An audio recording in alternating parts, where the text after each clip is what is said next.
All right, everybody. Welcome to the Wednesday, August 16th. It's still Ambient Weekly Contributors Meeting. So first up on the agenda is a short one. In our Ambient Beta doc, let's see if I'm in the right place here. CNI compatibility. Okay, that was the wrong place. CNI compatibility. So we have this comment here. We need someone to lead the work stream for compatibility with at least one major CNI. I think Keith, you commented here we may need a new owner, and then a few folks were pinged, but I didn't see any confirmations here. So can we get someone to lead this? I feel like I talked, but it didn't register. I can lead the Cilium effort. Okay, excellent, thank you. And just be sure, because the camera's on. John, that's you? Yeah.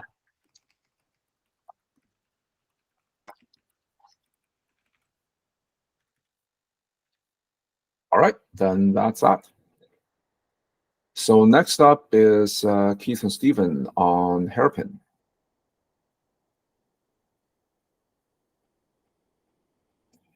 Yeah, I'll take that.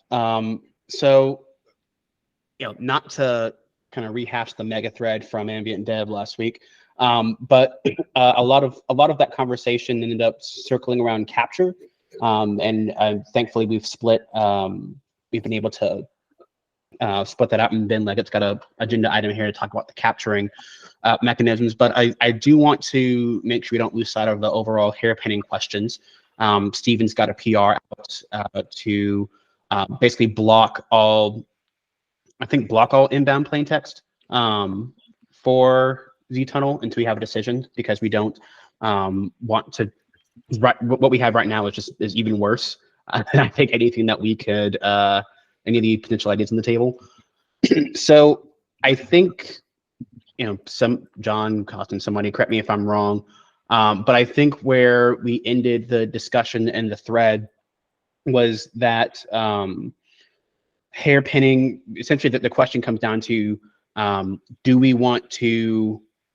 is it okay to potentially break network policy versus being able to do plain text L7 policy? I'm kind of firmly on the plain text L7 policy side, in that we need to hairpin in order to do that. Wanted to see if others, where the community stands on this, so that we can get some decisions made and tracked in architecture documents, so we can continue to iterate on this.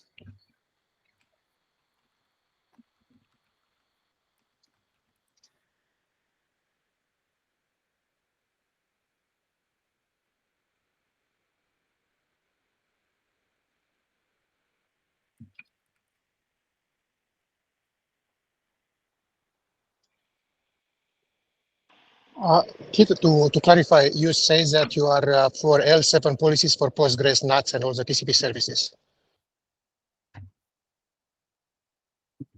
I'm not sure I completely Okay, you're talking about context. Okay, yeah. So what I'm for is users being able to write layer 7 policy for a workload that has a waypoint, and have that policy be applied to plain text traffic. Plain text HTTP, I completely agree with you. But the question is, do we want to try to apply L7 policy, HTTP L7 policy to Postgres, NATS, and all the TCP traffic, which is plain text? That's the main debate really in this proposal, because obviously my example is Postgres, NATS, and you have waypoint, namespace and waypoint. Do we want to send all the traffic to waypoint and back to apply L7 HTTP policies for the NATS and Postgres traffic? And if you think it should be, then what can I say? So in that scenario, wouldn't you just use a service account waypoint for that? Why would you? I don't imagine you running NATS, Postgres, and HTTP service using the same service account. And so you can just deploy a service account specific waypoint for that. That's entirely possible. I mean, some people may use a service account for, have only TCP services and only HTTP services. But question is, what happens if they have a namespace waypoint, which is obviously cheaper and easier to maintain, and what will document and having all examples, and they happen to have Postgres, NATS, and other things. And I they think- either live Go ahead. with having the waypoint, which they asked us for, or they don't have the waypoint, and then they remove the waypoint. To be clear here, if you have a Postgres NATS running with service account NATS, and you have a namespace waypoint, because that's, you have a lot of HTTP services, that won't help. I mean, you can attach a waypoint to the, to the service account, but you cannot not attach anything to that service account. Yeah, but Costin, my issue is that you're asking for a new feature. This is not like we're in the phase of trimming what we're doing, not expanding it. If the feature set of Ambient doesn't meet your needs, that's fine. Just don't use it. Like we're doing it for multi-cluster. Like we're really trimming the feature set. I don't know why this is so important.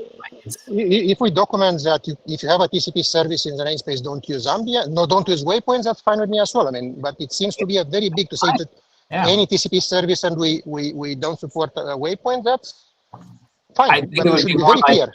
If you have a TCP service and you also don't like using a waypoint for TCP services, don't use it, because you can use it for TCP services. I'm absolutely fine if we have clear documentation saying that you have Postgres or any TCP service, don't put a waypoint in that namespace, then I'm happy.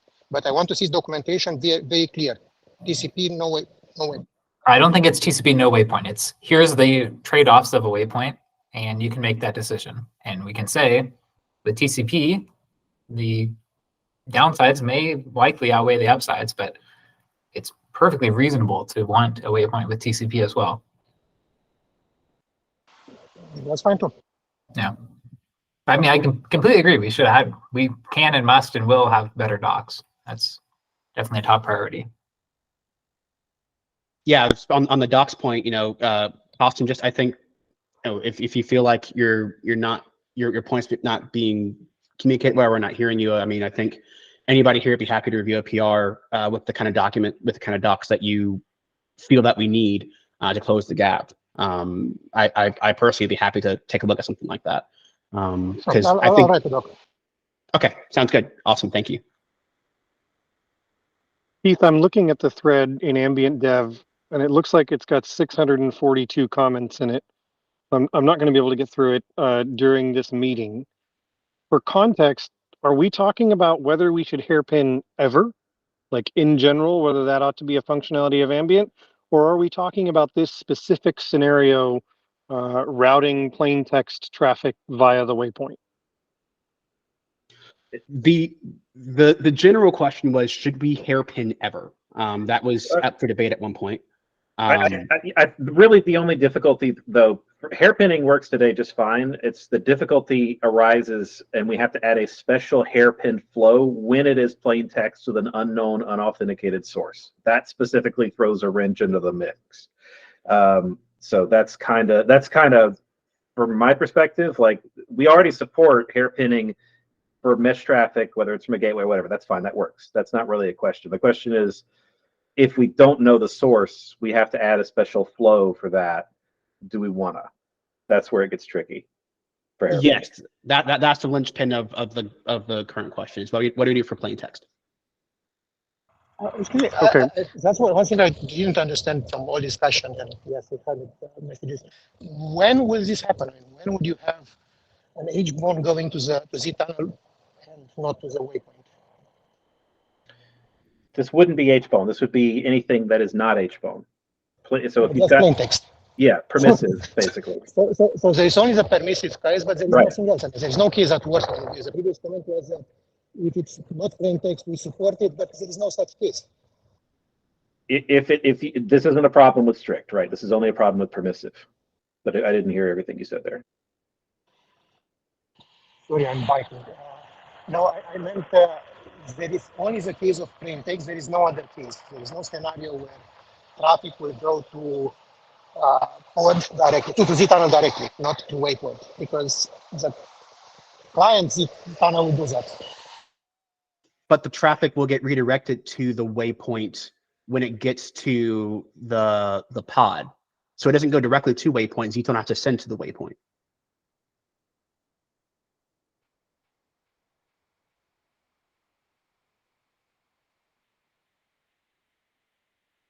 Does that make sense, We Carson? ha- Maybe you're Not at all. Sorry. Go ahead, Mitch. I think you're going to ask a clarifying question. I was just going to ask if do we have a design doc explaining what hairpinning is and when we do it and what our objectives are here? Somewhat. I started an architecture directory in the Istio repo, and it explains the flow kind of at a high level in the context of peer authentication. That's the context of what the doc is written in. Costin, to answer your question, yes, if the client supports HBone, I mean, even if the client supports HBone, somebody correct me if I'm wrong, it still goes to zTunnel first, because that's what the IP tables redirection That is does. correct. Yes. So everything goes through zTunnel. The question is, for plain text, should it go zTunnel then waypoint? But plain text permission, yeah, plain text and permission peer authentication context, should it go? No, the server's zTunnel, because there is no. If it's unauthenticated, there is no client zTunnel.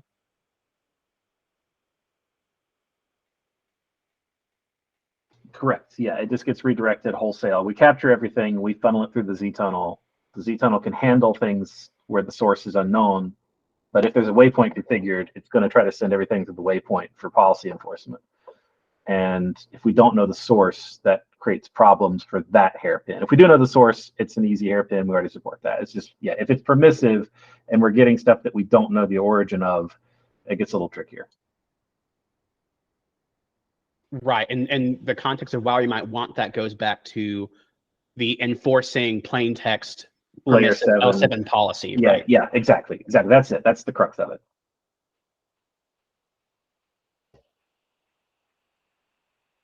Because otherwise we could just do something, simplistic where we say, look, we'll take everything, including plain text, through zTunnel, but as soon as you configure a waypoint, we start rejecting plain text because we can't enforce the identity, which is a little rough and doesn't give you the layer 7 enforcement for unknown source plain text.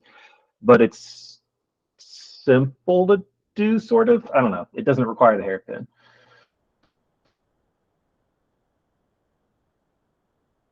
Yeah, basically, if we still want to enforce, I mean, there are only two options, right? If you want to enforce L7 policy, there are two options. Either you bring L7 into zTunnel, which no, Right. or you send the traffic to the waypoint. Yep. Or we put the waypoint in front somehow, but let's not do that either.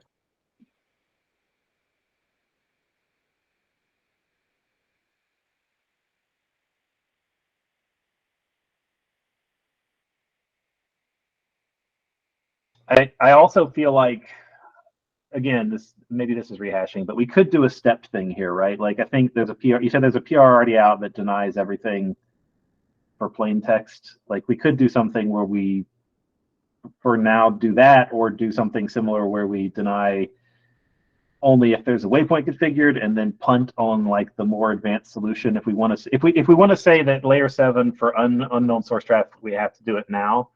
We want to support it right now, then it gets trickier. But if we want to say, like, let's pick something safe for now and then punt on how we do that till later, because that may be something that not everybody cares about in all cases. I don't know. That's something to discuss. But it is just, yeah, it's the layer 7 for unknown source traffic, permissive. Do we want to support that? And if we want to support it, do we want to support it right now? I think I'm completely confused now. So if you have a pod that is annotated to not use ambient, it will not go to zTunnel. It will just go directly. And it will go to the destination pod. if the source pod is outside, it Yes. will send to the dest pod. If the dest pod is inside, it will get traffic captured and sent Yes, through and- ztunnel. And then ztunnel will say, oh, if there's a waypoint configured for this dest pod, I have to loop through that. Okay, that's perfect. So that is a server side hairpinning. Yes. And you are saying there is also client side hairpinning where if the client has ztunnel. No. and it This is sends- only server side. Only server side. Just the question of what do we do if we have a server side hairpin, but we have no source identity. We have to add a special flow to handle that on the server side hairpin. Okay, let's say I'm slow today. So you have the source is not used to understand, is not ambient, I understand. If the source is ambient, will it ever go there? Will it ever go directly to the Z tunnel or to the destination Z tunnel, or it will always be redirected to the waypoint and we don't have a problem? If the source is in ambient, it will hit the pod that is also in ambient. That will get sent through ztunnel, and optionally ztunnel will hairpin that through the waypoint with the source ID, which we know because both are in the mesh. That contradicts my understanding of how it works. I mean, the workload discovery service should return the Z tunnel address. Otherwise, all traffic will have 2 round trips extra. And why would we do 2 extra round trips for all the traffic? Maybe you should have a drawing and some document, because what you are saying, it's pretty scary. It's far scarier than the original sent it thread. I mean, somebody correct me if I'm wrong, but I think we do, like, that's capture means we send it to ztunnel. No, unconditionally. Yeah. No. Client ztunnel, when it gets to the dest pod, it will be captured there and redirected through ztunnel. For H-bone, I think for H-bone, someone correct me if I'm wrong, I think what actually happens is that the client pod, Yeah. the other client ztunnel sends the destination waypoint.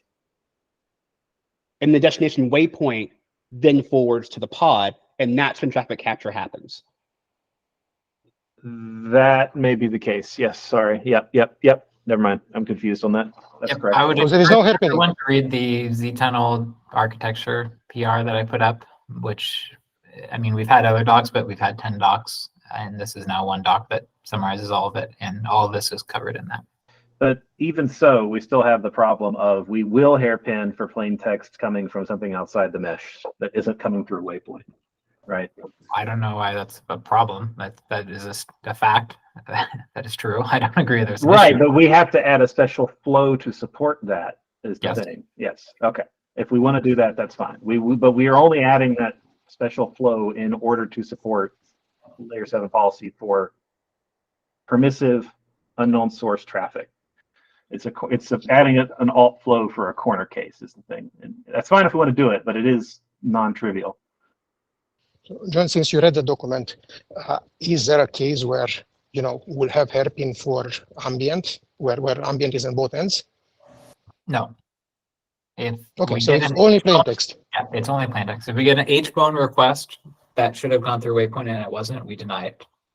We could allow it if we wanted to, but we chose to deny it because anyone that can do H-bone should also be smart enough to know to go through the waypoint. So No, that's the reasonable. Just want to make sure that it's only plain text as I thought initially, because Yep. so only Yep. plain text is reasonable. Okay.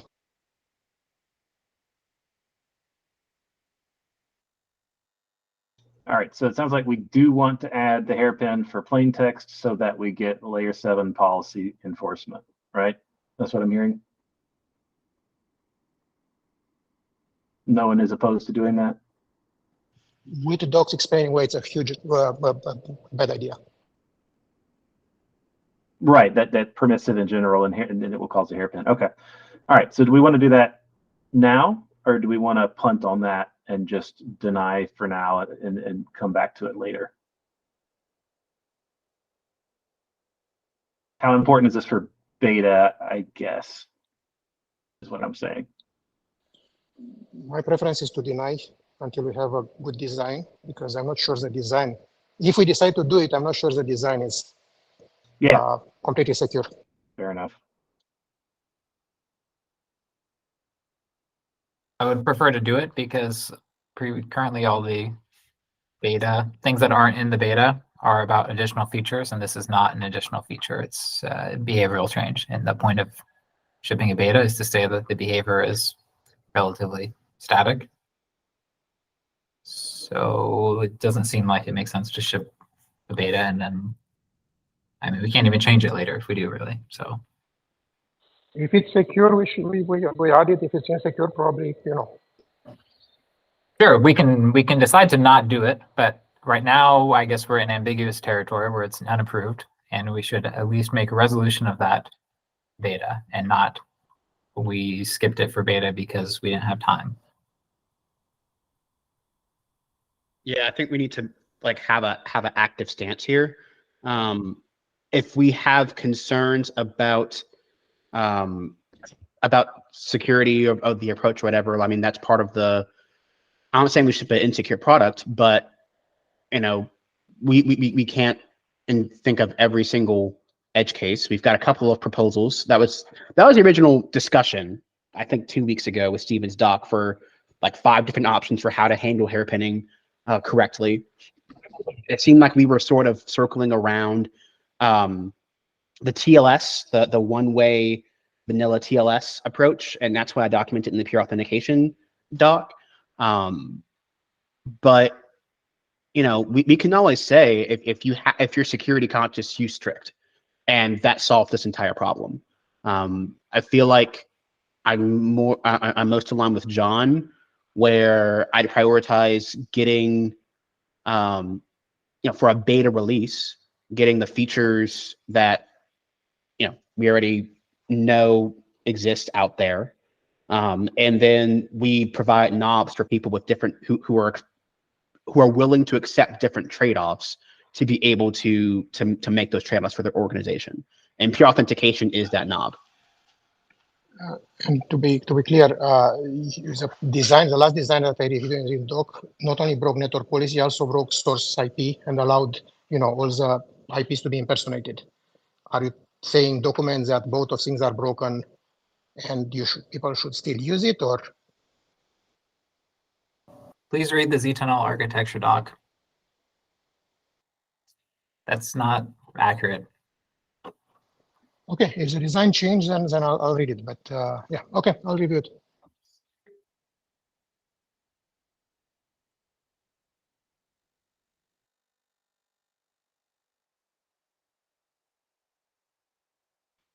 Francis is dropping, so I can go ahead and share the rest of the agenda.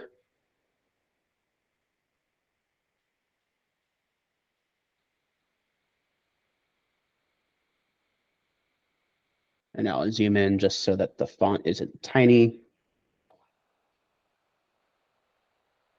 Okay. Do we feel like we have, you know, so Costin's going to read John's doc.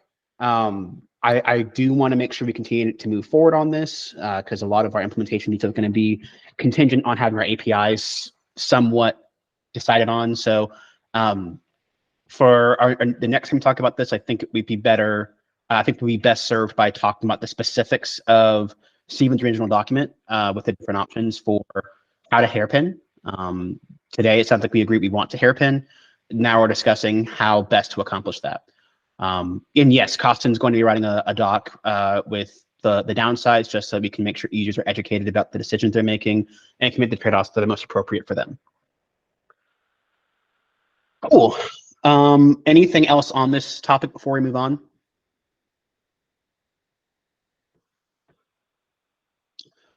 All right. The next item on the agenda comes from me. So as part of implementing, you know, waypoint, what is the name of the doc? It's like waypoint targeted policy, where we add target ref to our policy resources. In the process of implementing that, my team and I discovered that to do policy attachment correctly in Gateway API, you kind of need status. You kind of need to report that, hey, the thing that you put in target ref is valid and it exists, and that we've received configuration for this. And Istio resources don't currently have status today. There is a possibility of doing it for distribution, but it's behind a feature flag, and I'm not sure it's very well used. The questions I have are, one, are we aligned with adding status for the sake of policy attachment? And then two, if we do that, what is the best flow to do in order to take care of that? I know we have some status for gateways. We use gateway API conditions, but want to see if we have any concerns about how to encode that in Istio APIs and stuff like that. John, go ahead. Yeah, I'm actually not sure that I'm convinced that we need status. I mean, we already have a selector, a workload selector. It's not like we report status for that. I'm not sure why changing the syntax for how we select something means we need status.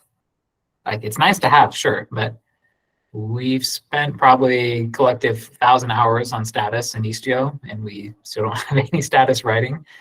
So it's certainly I mean, we have it, but it's not on by default. It's certainly a very complicated thing, and I'm not sure that it's worth investing too much effort now, given that. So, I heard two pieces from that. One is not sure we need status. Two is status in Istio is complicated, might not be worth it. Is that accurate, John? I think I'm convinced that it's worth it eventually. It's just not in the short term. It's like a low priority. Okay, fair enough. I have rebuffs for two of those. One, the reason why we need status for target ref and not workload selector is that workload selector is a set operation, or there may be no matching subsets at any given time, and you can easily add something to that set, and it works.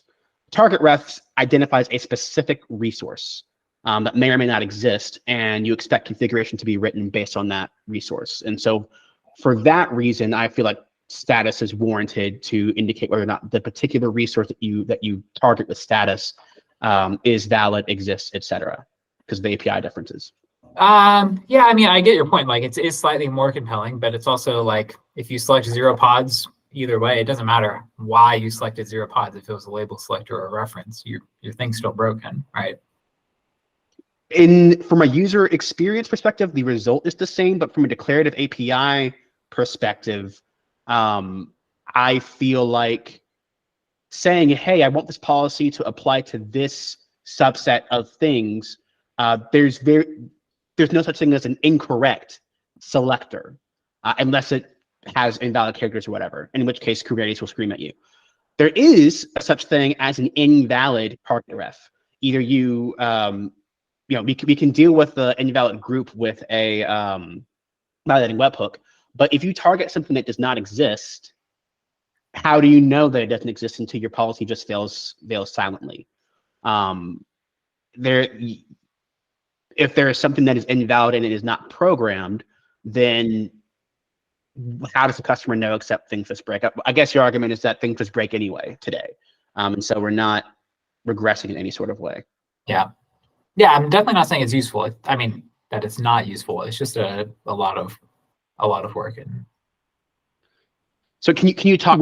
Give us some context. Oh, go ahead, Mitch. You're probably going to go that direction. Yep. We do have existing in sidecar mode a number of similar problems. For instance, a virtual service can refer to a gateway that does not exist. That virtual service will obviously not take effect. And we don't provide anything today by default in the API that gives feedback on this. We did design analyzers to meet that use case with the intention of putting the result of analyzers into the status field, so that eventually you don't have to proactively run a command line utility to check your config. You'll just see in Kubernetes, my config has a problem. We have had several initiatives to try. That's an alpha level feature. It's slightly different from config distribution status. We've had some efforts to move it to beta that have fallen through mostly just due to lack of prioritization. It does seem to me that Ambient presents a whole new slew of ways to misconfigure your mesh, particularly any kind of L7 policy on a service that does not have a waypoint we need a way to proactively notify our users that that policy is not going to be taking effect. And so I do think that there's a bit more urgency today than there was, but this is not a new class of problem. It has always existed in Istio, and we do have designs along the lines of how to resolve that class of problem. Does that make sense? Yes, have to find the right window. That makes sense. Okay, John? Yeah, actually, one of the easiest ways to give a partial solution to this is just add an analyzer that checks if you're referencing something that doesn't exist, which we already have multiple analyzers doing things like that. And they can run Istio analyze, or they can enable the experimental or alpha status writing feature if they want. And then we don't have to, it's not an uphill battle of how we do this and whatnot. And it fits in with all the rest of what we have. It's not on by default, but maybe it could be from other efforts in parallel. Gotcha. So an analyzer buys us a like an interrupt-driven type of flow where users can run ACL analyze, and if in the future we want to write status, we will have that already written. Yeah, there's already a flag of like, if you just add an analyzer and then you turn on the feature flag for status writing, it will write the analyzer result to the status field of the resource. Gotcha. Okay, got it. Okay, I think that's fair. That's a good place to start. Do we have, so from a gateway API perspective, putting that hat on it, we probably want to be compliant with policy attachment, and that's getting a lot more attention these days about how to do that correctly. And then at some point we'll have conformance tests likely written for it, maybe, possibly. If anyway, we might want to the goal is that we want to be compliant. Are we good for like? Do we agree that we want this on the roadmap eventually, or that we put it on the roadmap today and we want the feature eventually? Do they have a spec for how a policy should write status? I didn't think there was one. Not yet. Where is it? There is a line. In terms of status, it should be reasonably easy for a user to understand that everything is working. Basically, as long as the target object exists and modifications are valid, the meta resource is valid, and this should be straightforward to communicate in one or two conditions. Now, at the time of writing, this is not completed. So there's nothing specific there, but the GEP reads as if status is expected. Yeah, I mean, it's hard to say that we want to commit to following a spec that doesn't yet exist. So, like, in theory, yes, but we'd have to evaluate, I think, based on the results, and maybe we want to sway the spec itself to meet a reasonable result. I mean, if only we had a couple of mesh leads in Gateway API to influence the spec a certain way. Just a thought, but yeah, I'm with you. That makes sense. So action items here. No, we do not need status for ambient today. It's not a beta blocker. I think that an analyzer is probably P1. Going from our doc on Drive Ambient Mesh to beta. That sound, does that kind of work for everybody? Yeah, that seems fine. All right, I will capture that decision. Thanks all for the discussion. And I think it would be actually a really cool to see either existing docs or a new doc on the current status of status in Istio, and what issues we've had in the past. I recall a couple of issues with the fan out problem with status in the Istio repo, but I don't remember offhand where they are. So something like that would be really cool for posterity if somebody wants to pick the work up. Okay, moving on. Ben, capture versus PROFN versus API granularity. Yeah, this is mostly just to round out this issue 43700, which was originally raised to talk about whether we should customize or support allowing people to customize redirection or capture based on like port exclusions or whatever else.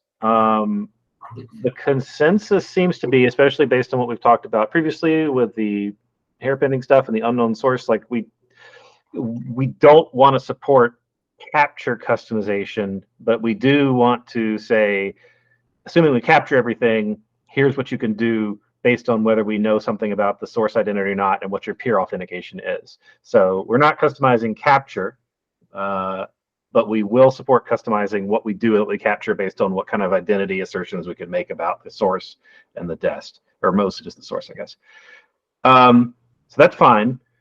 I think that's what we seem to be arriving at, is that we don't want to offer capture customization, and we do want to let offer source identity behavior customizations.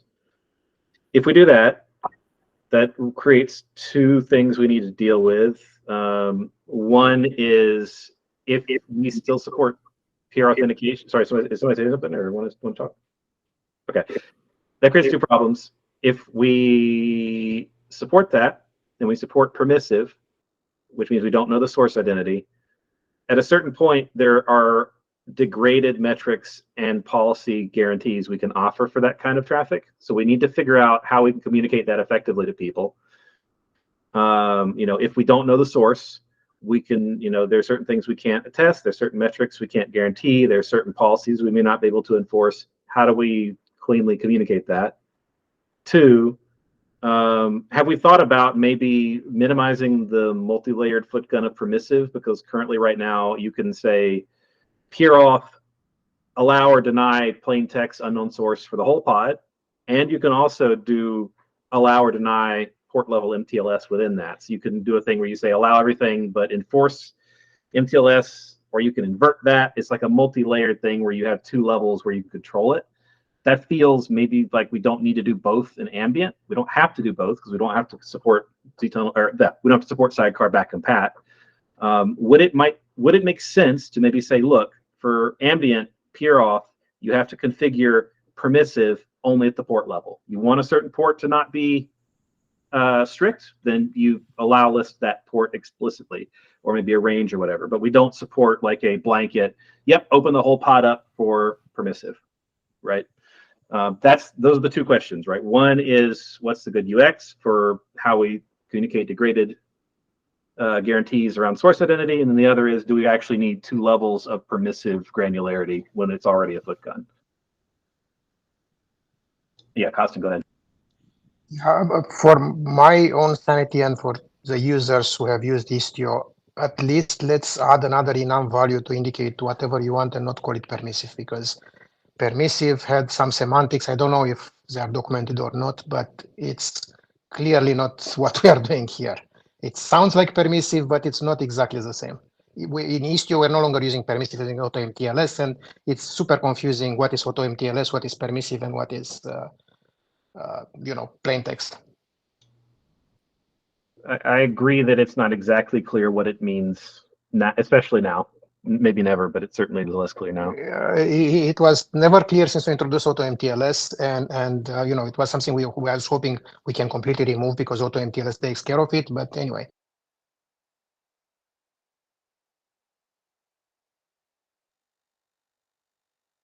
John, you're up next. Yeah, responding to Costin first, I don't know what AutoMTLS has to do with it, because AutoMTLS is a client property and strict and permissive is a server-side property. It means that you can, strict is clear what it means, only accept traffic from, but permissive means what? Permissive means accept MTLS or not MTLS.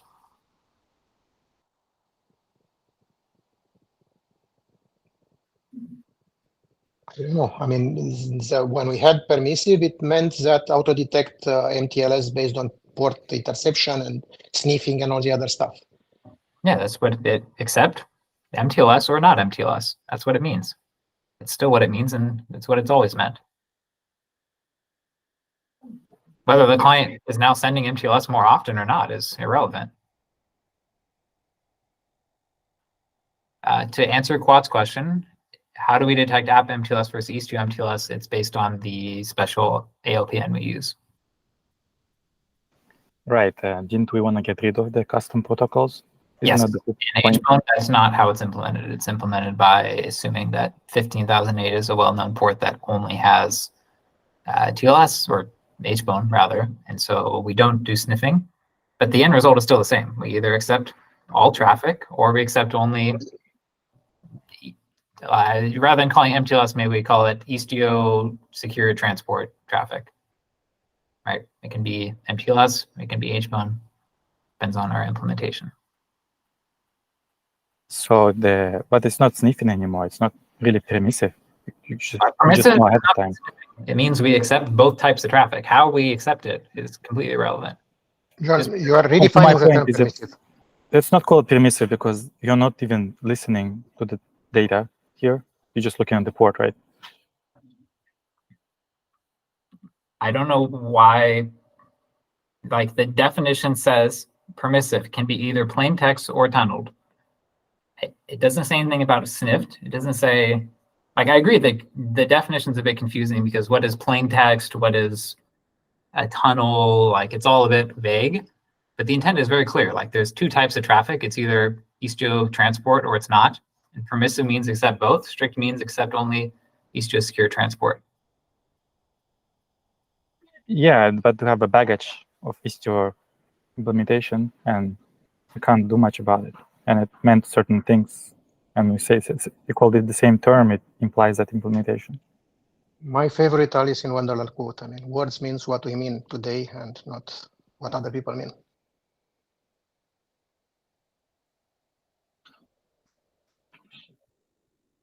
Okay, I don't really know even what we're arguing over. Are we saying that you can't have permissive mode without legacy MTLS? I'm arguing that permissive word was defined in an RFC and had specific behaviors. Now we are saying that whatever was defined in Istio and designed in Istio as permissive, which was the LPN negotiation, whatever, now we want to take over the word and define it to mean something else. Why not introduce a new word which means, plain text allowed or whatever you want to call it, but not take over the words that meant something else and slightly twist it to mean something that we want today? I think we're failing to differentiate here between what is essential to permissive mode and what is an implementation detail. It would seem to me that what is essential is that it permit either type of traffic. How it permits either type of traffic is an implementation detail of permissive mode, right?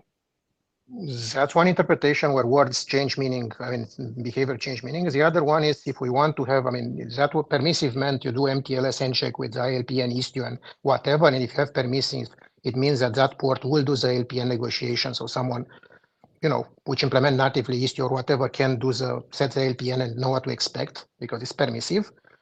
Versus defining a new mode, which is plain text or plain text allowed, or however you want to call it, which has new meanings, and we leave the old world to mean what it meant. That's something I think we could talk about, and I'll take a note to consider that maybe in a separate issue. But I would like to talk about whether we keep the name permissive or not. Do we want to allow an ambient that layering of blanket, open the whole pod, and also port level config, or do we just want to say, look, if you want to blow a hole in your mesh, you have to explicitly do it port by port or maybe port range. Like we don't offer an all on, all off for the pod anymore. And that also has to always layer with the port level stuff, which we also support currently in peer off. Do we need to support both of those layers of foot gun, or can we just pick one? Yeah, I think we should support what we support today, because one, it actually makes it more like what our end goal is the more strict usage, the better, right? And if you don't have the multiple layers, then the only thing you can do is either turn it all on or opt in specific ports. There's no way to say, I want to go everything but port 5 or whatever. And two, is consistency with sidecar is not a requirement, but it's nice to have it, especially when I don't think it really adds much. Like you actually have more foot guns to say that we just somehow ignore your config in some cases than just accepting it. I haven't heard people confused about this concept of having the blanket and the per port override. It's a fairly common pattern. So to me, there's really no reason to change this. Do you see people using both frequently, or like I typically see people just slapping the permissive and not doing port level granularity? And like if we pick just port, it would at least discourage that, right? If you want to blow a hole, you have to like explicitly allow list the ports. We don't make it easy for you to just sort of blanket do it. Do you see people using both a lot? I don't see usage much. We had numbers somewhere I could find, but just port level in general is not commonly used. Right. Yeah. That's kind of my point, right? I think it's not commonly used because it's easier to just do it for the whole pod, but we kind of want to discourage permissive in general. So doing it for the whole pod is maybe a little too easy, and we just do the port. That's kind of the point I'm making, but I understand what you're saying. It is, we don't have to support what Sidecar does, but it is going to be easier for people to support both. But I guess now, if we wanted to make a change, now is a good time, right? Do we really need both? Since we've already said we don't like permissive, can we pick one and like use that as a lever to encourage people to not use it unless they absolutely need it for very specific ports? I'm going to borrow an argument from like Quat and Costin earlier. Just because it's permissive on a port does not mean it's not encrypted. A permissive, you could not want Istio MTLS on a port, and you're doing your own HTTPS, your own MTLS on your application, and you don't want Istio to require that you're doing Istio MTLS. That's so. I mean, I see value for both. So you're saying, because the default behavior with no peer authentication is to be permissive. So if you have an admin that slaps a strict policy in the Istio system namespace, then you'll have, service teams being able to opt out by slapping a permissive in their names in their service namespace. Is permissive still the default for ambient? I thought if you don't define anything, I thought we changed that. No, permissive is still the default. Okay. All right. Well, yeah. Well, again, like if you want to exclude a port, that's fine. If you're still using your own authentication, that's fine. But to us, it is no different as if it has no. We can't assert anything about that. Like permissive means we aren't going to check, and therefore it is, as far as we're concerned, unsecured because we can't provide any guarantees on our end, as Istio can. So I see what you're saying, and I think you could totally do that with a port level exclusion. You just exclude it, and then we won't look. But we still can't make any guarantees about that, so it doesn't matter. It's the same scenario, kind of, as if it were unsecured, from our perspective. I don't want to reopen the first thread, but I would rather, if we have a port setting, I'd rather have the port setting exclude interception completely, because in that case, network policy and all the other things and empty native application level TLS and all those things can take effect. I mean, they can have source IP. And I think we agreed eventually as a feature, we may want to have this excluder. Maybe not, or I'll write a doc and explain why I should always not use ambient if they have TCP ports or if they have network policies. But having port in authorization policy to mean permissive, meaning plain text, will be just broken in network policy, but will still be broken in other ways. And then have another port where you say that port will just not capture and you can apply network policy. It will be very confusing for users. Yeah, and that's kind of what it raises, though, because like in that issue, we were saying that we do not want to allow people to not capture things, right? And that's kind of what we were talking about for the hairpinning again, right? We want to capture everything, and then we figure out what to do with it in terms of policy after that. So that means capturing is not something we want to encourage people to opt out of, period. We move the enforcement back a step, and then that gets us to this. So I agree, maybe that I personally agree with you, but also that's not like, that's what I'm hearing is that people don't want to allow opt out of capture. Not for beta. I think that's where I am on this. I think something like inbound exclusion, exclude, or whatever the annotation is in Statlacar Istio. I think we still need that, but I don't think it's something for us to focus on for beta. Like we have a ton of other things to get through before next release, and so at least for me, and maybe I need to be clear when I'm putting my opinions out there. But for me, if I'm saying no, we don't want this, or yes, we do, or specifically no, we don't want this, I'm generally talking about like beta. If there's enough customers coming and saying we need this, then yeah, I'm completely on board with evaluating designing something for that. But my context is beta at this point. Okay, fair enough. Does everybody agree, at least for beta, that we won't do this? Is that consensus? All right. Okay, so back to so there's still a question of supporting both. I don't actually think we need both, since you can always fully if we do, port level is fully as good as global in every case. It just means that you as the user have to be more explicit about your permissiveness. I don't think that's true, Ben. Okay. How would you say I want strict everywhere, but port 50 is permissive?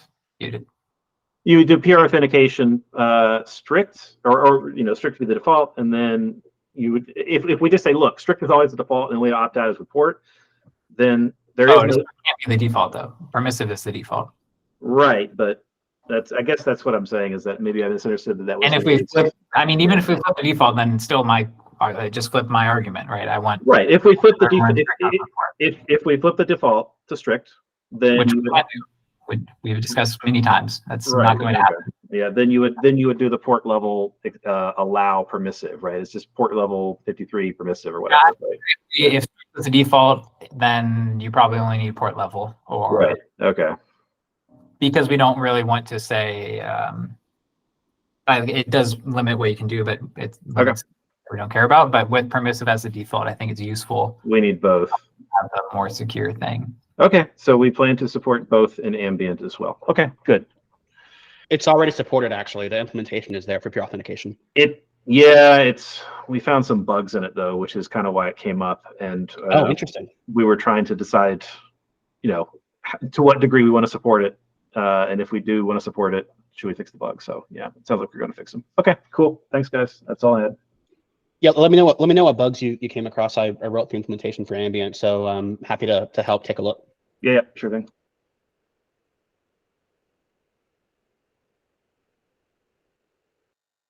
Okay, with that, we have come to the end of our agenda.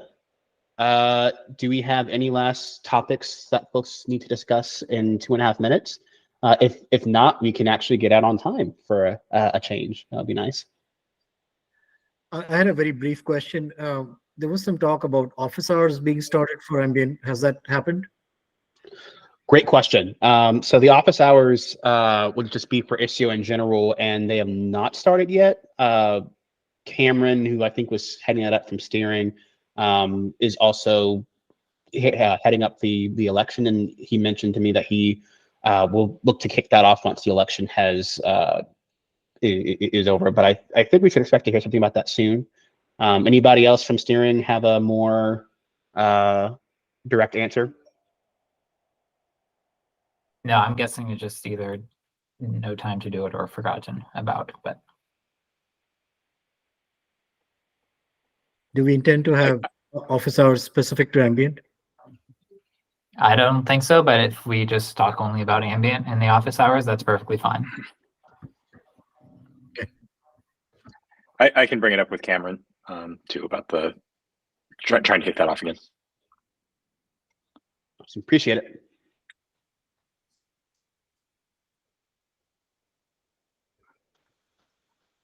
All right. In that case, I think we're done. Thanks for the time, everybody. And happy hacking. Talk to you later. Thanks. Bye.